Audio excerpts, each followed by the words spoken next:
झालेला जळगाव महाराष्ट्र न्यूजतर्फे आपलं स्वागत करत आहे. आज आलो होतो आपण धरणगाव तालुक्यातील गोंदेगाव या गावामध्ये. या गावातील समस्या आणि आपण नागरिकांचे प्रश्न जाणून घेणार आहोत शाळेबद्दल, की शाळेबद्दल यांना कोणती तक्रार आहे आणि ग्रामपंचायतीबद्दल यांना कोणती तक्रार आहे. दिनकर रमेश पाटील.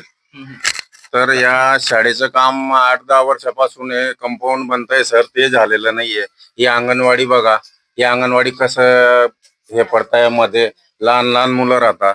यांना ग्रामपंचायत मध्ये जाऊन सांगितलं आम्ही, तर ते म्हणता प्रस्ताव पाठवलेला आहे.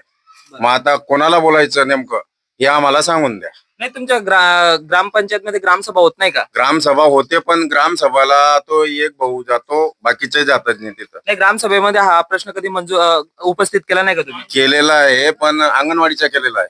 अंगणवाडीचा केलेला आणि शाळेचा नाही केलेला. तर आता ती शाळा पण पूर्ण करते, बरोबर.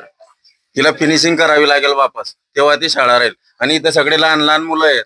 मग त्यांना हे असं हे बघा, तुम्ही स्वतः बघताय, आता तुम्हीच बघून घ्या आणि मला सांगा.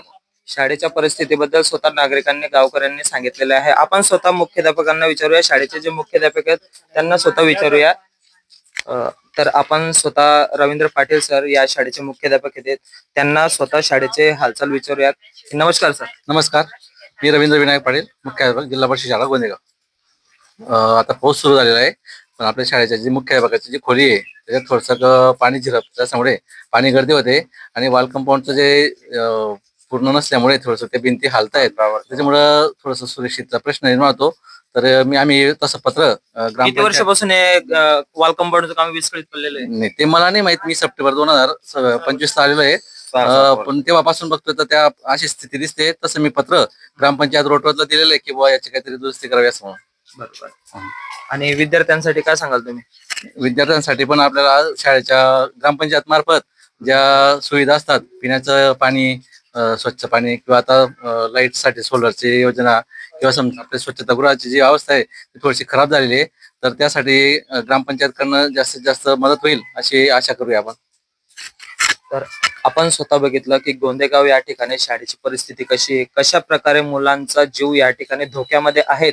आणि आपण स्वतः बघू शकता या व्हिडिओच्या माध्यमातून की शाळेच्या भिंती कशा एकदम विस्कटलेल्या आहेत, एकदम कच्च झालेल्या आहेत, एकदम तुटण्याच्या मार्गावर आलेल्या आहेत. तरी या ग्रामपंचायत किंवा शासनाला यांचा कोणताही हे नाहीये. तरी आपण स्वतः अंगणवाडी सेविका यांच्याकडून अंगणवाडीची परिस्थितीची जाणून घेणार आहोत. नमस्कार मॅडम. नमस्कार. आपलं नाव? माझे नाव सुषमा सुधाकर पाटील, अंगणवाडी सेविका गोंदेगाव. मी 2 वेळेस अर्ज दिला ग्रामपंचायतला, तरी त्यांनी दखल म्हणजे घेतले नाही मनावर. आणि स्लॅब पडतोय अंगणवाडीच्या, पोरांना हानिकारक आहे. आमच्यावर जबाबदारी येणार आहे ती, कमी जास्त काही झालं परिस्थिती. तर या गावात येऊन आपण हालचाल बघितली गावाची व मुलांची, विद्यार्थ्यांची. तर आता यावर शासन काय निर्णय घेईल व यांचं ग्रामपंचायत काय निर्णय घेईल बघूया.